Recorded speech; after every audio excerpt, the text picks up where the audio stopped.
नमस्कार दोस्तों, आज हम जिस मूवी को एक्सप्लेन करने जा रहे हैं उसका नाम है आफ्टर अर्थ। ये तब की बात है जब हमारी पृथ्वी रहने लायक नहीं बची थी, क्योंकि हम इंसानों ने इसे पूरी तरह बर्बाद कर दिया था और तब मानव जाति खत्म होने के कगार पे आ गई थी। लेकिन तभी रेंजर्स की एक टीम को तैयार किया जाता है जिन्होंने 1000 साल पहले धरती की सारी मानव जाति को नए ग्रह पे बसा लिया था और इस ग्रह का नाम होता है नोवा प्राइम। रेंजर्स किसी तरह सारी मानव जाति को दूसरे ग्रह में बसा तो लेते हैं, लेकिन यहाँ भी एलियंस उन पर अटैक कर देते हैं। दरअसल ये अटैक वो खुद नहीं करते, बल्कि बड़े बड़े खतरनाक जानवरों को इस ग्रह पे छोड़ देते हैं और इन जानवरों का नाम होता है अरसा। ये इंसानों की मौत बनकर इस ग्रह पे तबाही मचाने लगते, लेकिन इनके अंदर एक खामी होती है कि ये देख नहीं सकते, लेकिन फिर भी इंसानों को उनके डर से सूंघ लेते थे और फिर उन्हें मार देते। ये इंसानों को उनके पसीने की बदबू से पहचान लेते। जब भी कोई इंसान डरता तो उसका पसीना निकलता और फिर ये सूंघकर उसे मार देते। अब दोबारा मानव जाति खत्म होने के कगार पे आ गई है और फिर से अब रेंजर्स की जिम्मेदारी है कि वो दोबारा मानव जाति को बचा ले, क्योंकि 1000 साल पहले भी मानव जाति को रेंजर्स ने ही बचाया था। और अब रेंजर्स और इन खूंखार अरसास के बीच एक भयानक युद्ध शुरू हो जाता है और इस युद्ध में कई अरसास मारे भी जाते हैं। इस मूवी में सैफर रेज का रोल विल स्मिथ ने प्ले करा है। इन्हें इस ग्रह का पहले अदृश्य इंसान कहा जाता है, क्योंकि अरसास कोई दिखते नहीं थे। ऐसा इसलिए है क्योंकि जब ये लड़ते थे तो बिल्कुल बेखौफ होता है, जिसके कारण उसके बदन से बिल्कुल भी पसीना नहीं आता और अरसास को ये नहीं दिखता, क्योंकि अगर हम डर गए तो हमें पसीना आएगा और अगर पसीना आया तो ये अरसास हमें मार देंगे। और अब रेंजर्स को इनकी कमजोरी का पता चल जाता है। अब यहाँ पे दिखाया जाता है कि सैफर रेज का बेटा किटाई भी अब अपने पापा की तरह रेंजर बनना चाहता है और वो इसके लिए ट्रेनिंग भी ज्वाइन कर लेता है और वो रिटन एग्जाम में काफी इंप्रेसिव मार्क्स भी लाता है, लेकिन फिजिकल एक्टिविटी में वो कुछ भी अच्छा नहीं कर पाता। और इसका मुख्य कारण होता है कि उसकी खुद की बहन को एक अरसा ने उसके सामने मारा था। हालांकि तब वो बिल्कुल छोटा था, लेकिन फिर भी वो अपनी बहन की मौत का जिम्मेदार खुद को मानता है और यही कारण है कि उसके दिल में आज भी अरसा का डर बैठा हुआ है, जिस वजह से वो फिजिकल एक्टिविटी में कुछ भी अच्छा नहीं कर पाता और इसी वजह से उसे रेंजर बनने से डिस्क्वालीफाई किया जाता है। अब जब किटाई अपने परिवार के साथ डिनर टेबल पर होता है तो वो अपने पिता से कहता है कि वो रेंजर नहीं बन पाया। इस बात से उसके पिता नाखुश हो जाते हैं। दरअसल सैफर रेज हमेशा अपने बेटे से नाखुश रहते हैं, जिस वजह से किटाई हमेशा निराश रहता, क्योंकि उसके पिता कभी भी उसे एक पिता की तरह ट्रीट नहीं करते थे। अब सैफर रेज अपनी वाइफ को बताता है कि उसका एफिटोज का आखिरी दौरा बाकी है और फिर इसके बाद वो रिटायरमेंट ले लेगा और कल ही उसे ट्रेनिंग को सुपरवाइज करने जाना होगा। उसकी पत्नी उसे समझाती है कि उसके बेटे किटाई को एक कमांडिंग ऑफिसर की जरूरत नहीं, बल्कि एक पिता की जरूरत है। वो हर काम को दिल से करता है और तुम्हें उसकी मेहनत को देखने की जरूरत है। इसके बाद सैफर रेज अपने बेटे को भी अपने साथ ले जाने के लिए मान जाता है और जब ये सारे रेंजर्स एफिटोज के लिए निकल जाते हैं और जब ये रास्ते में होते हैं तभी इनका स्पेसशिप उल्कापिंड के तूफान में फंस जाता है और इस स्पेसशिप में एक अरसा भी होता है जिसे ट्रेनिंग के लिए वहां ले जाया जा रहा था। अब इनका स्पेसशिप उल्कापिंड तूफान में फंस चुका है, जिससे अब सैफर रेज स्पेसशिप को लाशे ग्रह की तरफ मोड़ने को कहता है, लेकिन उसके लिए भी इन्हें पहले इस तूफान से बचना होगा। और जब ये तूफान से बचने की कोशिश करते हैं तो इनके स्पेसशिप को काफी नुकसान पहुंचता है और साथ ही उसके इंजन में खराबी आ जाती है, जिस वजह से इनका स्पेसशिप अनियंत्रित तरीके से एक ग्रह की ग्रेविटी में खिंच जाता है। और जब इन्हें पता चलता है कि ये कोई लाशीय ग्रह नहीं बल्कि कोई और ग्रह है तो सैफर रेज यहाँ उतरने के लिए मना करता है, लेकिन अब इनके स्पेसशिप का इंजन खराब हो चुका है तो वो अब इस ग्रह की ग्रेविटी से बाहर नहीं निकल सकते और उस प्लेनेट के एटमॉस्फेयर में एंटर करते ही उस स्पेसशिप के 2 टुकड़े हो जाते हैं। और जब ये स्पेसशिप उस ग्रह में क्रैश हो जाता है तो उसमें सारे मेंबर्स मर जाते हैं सिवाय किटाई और उसके पिता के। किटाई बिल्कुल ठीक होता है, लेकिन उसके पिता सैफर रेज बुरी तरह जख्मी हो गए हैं और उनके दोनों पैर फ्रैक्चर हो गए, जिस वजह से वो अब चल नहीं सकते। सैफर रेज अपने बेटे को वो बीकन लाने को कहता है जिससे ये इस प्लेनेट से बाहर सिग्नल भेज सके, लेकिन जब किटाई बीकन लेने जाता है तो वो देखता है कि बीकन टूट चुका है और अब इस बात से सैफर रेज निराश हो जाता है, क्योंकि अगर इन्होंने सिग्नल नहीं भेजा तो कोई भी इनको बचाने नहीं आएगा और इनकी इसी ग्रह पे मृत्यु हो जाएगी। अब सैफर रेज अपने बेटे किटाई से कहता है कि स्पेसशिप में 2 बीकन थे और एक बीकन स्पेसशिप के दूसरे टुकड़े में, जिसमें कि अरसा भी कैद था, जिसे ट्रेनिंग के लिए वहां ले जाया जा रहा था। अब किटाई को उस स्पेसशिप के दूसरे हिस्से तक जाना है ताकि वो बीकन को हासिल कर मैसेज को भेज सके, लेकिन स्पेसशिप का दूसरा हिस्सा उससे 100 किलोमीटर दूर है और इस ग्रह का हर एक जीव इंसानों को मारने के लिए बना है। यहाँ पे सैफर रेज अपने बेटे किटाई को बताता है कि जिस प्लेनेट में वो दोनों अभी हैं वो कोई और नहीं बल्कि हमारी पृथ्वी है, जिसे हम इंसानों ने बर्बाद कर दिया था। लेकिन इंसानों के जाने के बाद पृथ्वी फिर से हरी भरी हो गई है, लेकिन अब हम इंसानों को इसके एटमॉस्फेयर में सांस लेने में दिक्कत होती है, क्योंकि इंसानों को अर्थ को छोड़े हुए 1000 साल से भी ज्यादा समय हो गया है, जिससे अब उन्हें उन कठिनाइयों का सामना करना पड़ता है जो 1000 साल पहले इंसानों को नोवा प्राइम में करना पड़ा होगा। अब सैफर सैफर अपने बेटे किटाई को 6 इनहेलर्स और मेडिकिट देता है। साथ ही वो अपना हथियार भी देता है जिससे 22 तरीके के अलग अलग हथियार खुल सकते हैं। किटाई के लाइफ सूट और बैकपैक में डिजिटल कैमरास लगे होते हैं जिससे सैफर उसे देख सकता है और उसे गाइड कर सकता है। अब इसके बाद किटाई उस स्पेसशिप के दूसरे हिस्से को ढूंढने निकल जाता है।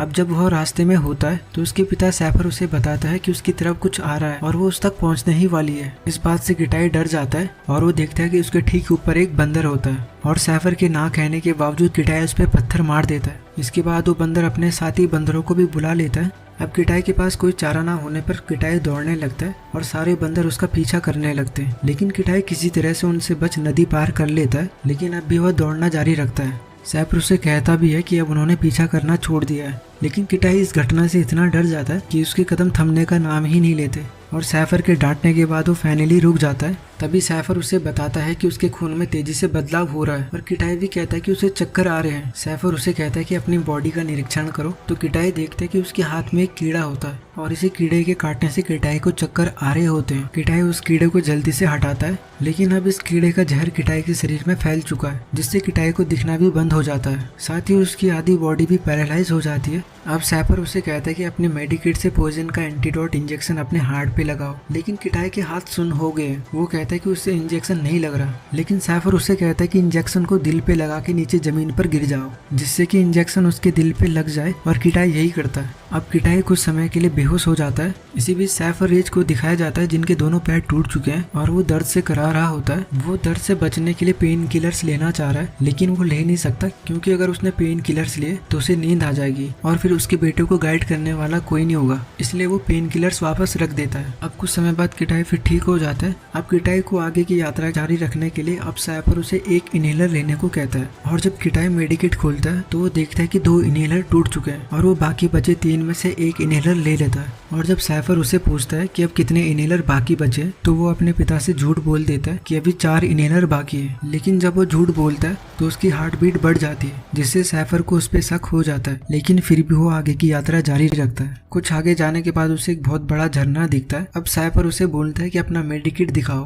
क्योंकि उसे किटाई पे शक हो जाता है। और जब सैफर देखता है कि अब बस 2 ही इनहेलर बाकी है तो वो किटाई को वापस आने के लिए कहता है, लेकिन किटाई मना कर देता है और झरने से कूद जाता है। और जब वो झरने से नीचे गिर रहा होता है तभी सैफर उसे बताता है कि उसके पीछे कुछ आ रहा है और एक बहुत बड़ी चील होती है। इसके बाद वो चील किटाई को पकड़ लेती है और जब किटाई की आंख खुलती है तो वो खुद को उसके घोंसले में पाता है जहाँ उसके बच्चे भी होते हैं। तभी कुछ अजीब कैट फैमिली के जानवर इसके बच्चों पे हमला कर देते हैं। किटाई उनको बचाने की कोशिश भी करता है, लेकिन वो उस चील के सारे बच्चों को मार देते हैं और यह देख किटाई को बहुत दुख होता है। इसके बाद वो वहाँ से आगे की यात्रा पे निकल जाता है। इसी बीच उसका वो गैजेट जो उसके हाथ से अटैच था जिससे वो अपने पिता से संपर्क कर पा रहा था खो जाता है और अब उसके अपने पिता से कोई भी संपर्क नहीं है, लेकिन फिर भी वो सूझबूझ से काम लेकर अपने आगे की यात्रा जारी रखता है। और यहाँ पे दिखाया जाता है कि वो चील भी उसका पीछा करने लगती है और अब किटाई आखिरी बचा इनहेलर भी ले लेता है और पूरा दिन यात्रा करने के बाद वो शाम को अपने लिए रहने की जगह ढूंढने लगता है। लेकिन इससे पहले कि वो जगह ढूंढे वो ठंड से जम जाता है और अब दिखाया जाता है कि कोई चीज किटाई को खींच के एक गड्ढे में रख देता है। इसके बाद वो खुद उसके ऊपर बैठ जाता है। अब जब सुबह होती है तो वो खुद को एक गड्ढे में पाता है और जब वो बाहर निकलता है तो देखता है कि जो चील उसका पीछा कर रही थी, जिसके बच्चों को उस अजीब से जानवर ने मार दिया था, वो सारी रात किटाई को ठंड से बचाने के लिए अपने पंख फैला के किटाई को गर्मी देती है क्योंकि किटाई ने भी उसकी मदद करी थी। लेकिन सारी रात उस कड़ाके की ठंड की वजह से इस चील की जान चली जाती है। किटाई इसके लिए उसे थैंक्स कहता है और वो चील जाते जाते किटाई को एक जीवन दान के रूप में देके जाती है। इसके बाद किटाई आगे की यात्रा जारी रखता है और आगे चलने के बाद उसे स्पेसशिप का छोटा सा टुकड़ा मिलता है। अब वो पेड़ में चढ़ के स्पेसशिप के दूसरे हिस्से को भी देख लेता है और जब वो स्पेसशिप के उस हिस्से तक पहुंच जाता है तो वो पाता है कि जिस अरसा को ट्रेनिंग के लिए ले जा रहे थे वो भी कहीं जिंदा है क्योंकि उसका पिंजरा टूटा हुआ होता है। और अब किटाई के मन में फिर से डर पैदा हो जाता है क्योंकि उन्हें लगा था कि क्रैश लैंडिंग में अरसा भी मर चुका होगा। इसके बाद किटाई को उस हिस्से के कॉकपिट से इनहेलर्स और बीकन भी मिल जाता है। वो एक इनहेलर लेता है और बीकन से सिग्नल भेजने की कोशिश करता है और उसे वो गैजेट भी मिल जाता है जिससे वो अपने पिता से संपर्क कर सकता है। और अब वो अपने पिता सैफर को बताता है कि वो उस हिस्से तक पहुंच गया है और बताता है कि अब अरसा कैद नहीं रहा। लेकिन सिग्नल में दिक्कत होने के कारण किटाई अपने पिता की बात नहीं सुन पाता। हालांकि किटाई की आवाज सैफर को साफ सुनाई दे रही होती है और अब किटाई उस बीकन से सिग्नल भेजने की कोशिश करता है, लेकिन ऊपर बादलों में बिजली की परत होने से सिग्नल नहीं जाता। इस बात से किटाई परेशान हो जाता है क्योंकि उसे अरसा का भी डर होता है। उसके पिता उसको इंस्ट्रक्शन देते हैं, लेकिन सिग्नल में दिक्कत होने से वो अपने पिता की बात नहीं सुन पाता। लेकिन अब वो शांत हो जाता है और अपने पिता की तरह सोचने लगता है। अब उसे ध्यान आता है कि उसकी उत्तर की दिशा में एक पहाड़ है जिसकी चोटी में पहुंचकर सिग्नल भेजने में आसानी होगी और वो अब पहाड़ पे चढ़ाई शुरू कर देता है। लेकिन जब वो पहाड़ चढ़ रहा होता है तो अरसा भी उसको ढूंढने लगता है क्योंकि किटाई डरा हुआ है और अरसा डर को पहचान लेता है। किटाई भी समझ जाता है कि कुछ तो है जो उसकी तरफ आ रहा है, इसलिए वो अंदर गुफा में चले जाता है। लेकिन वो अरसा उसके डर को महसूस कर लेता है और वो भी उसी गुफा में घुस जाता है। और अब किटाई और ये खूंखार जानवर एक ही गुफा में और वो अरसा किटाई पे अटैक कर देता है। किटाई बचने की कोशिश करता है, लेकिन वो खूंखार अरसा किटाई को बुरी तरह जख्मी कर देता है और किटाई पानी में गिर जाता है। और अब जब वो पानी में गिर गया तो उसके शरीर का सारा पसीना बह जाता है, लेकिन अब भी अरसा उसके पीछे होता है और किटाई किसी तरह गुफा से बाहर निकलने में सफल हो जाता है। अब किटाई को वो पल याद आते हैं जब एक अरसा ने उसकी बहन को उसके सामने मारा था। साथ ही उसे अपने पिता की कही हुई बात याद आती है कि खतरा एक सच्चाई जरूर है, लेकिन डर का चुनाव हम खुद करते हैं। और अब किटाई के मन में बिल्कुल भी डर नहीं होता, जिस वजह से अरसा इसको देख नहीं पाता। किटाई अब चाहे तो बच के निकल सकता है, लेकिन अब उसके मन में अरसा के लिए प्रतिशोध की भावना पैदा हो जाती है और वो अब इसके बाद अरसा पे अटैक कर देता है। जो अरसा कुछ देर पहले किटाई की मौत बन के आया था, अब किटाई खुद उसके लिए उसकी मौत बन चुका है और किटाई उसका एक पैर भी काट देता है और इसके बाद वो उस अरसा को मार भी देता है। और अब वो बीकन से सिग्नल भी भेज देता है जिससे इन्हें बचाने के लिए रेंजर्स आ जाते हैं। और अब नोवा प्राइम में दिखाया जाता है कि सैफर रेज अपने बेटे को सैल्यूट करता है क्योंकि जो काम उसने किया और जिन हालातों में उसने करा वो काफी कठिन हालात थे। और ये कहानी यहीं पे खत्म हो जाती है। तो दोस्तों, ये थी पूरी कहानी। आशा करता हूँ कि आपको पसंद आई होगी। अगर ऐसा है तो चैनल को सब्सक्राइब कर मेरा हौसला बढ़ाएं।